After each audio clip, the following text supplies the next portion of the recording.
Ассалаумағалейкум қазақ елі. Бүгін 1 сәуір 2025 жыл Қазақстан Республикасының президенті Қасым-Жомарт Тоқаев мырзаға, Қазақстан Республикасының премьер-министрі Олжас Бектенов мырзаға, Маңғыстау облысының әкімі Нұрдәулет Қилыбай мырзаға, Маңғыстау облысы Қаздот акционерлік қоғамы Бейнеу ауданына қарасты Шағырлы Шөміші газ кен орны қызметкері атынан видео үндеу.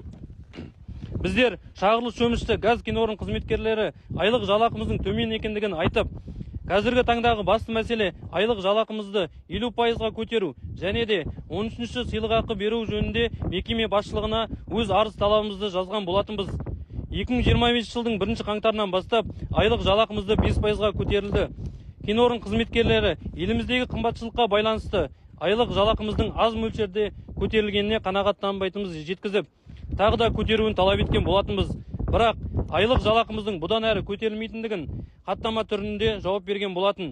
Ендігі жерде сіздерден осы мәселені оң нәтижемен шешілуіне ықпал етуін сұраймыз. Қолдаймыз ба? Қолдаймыз!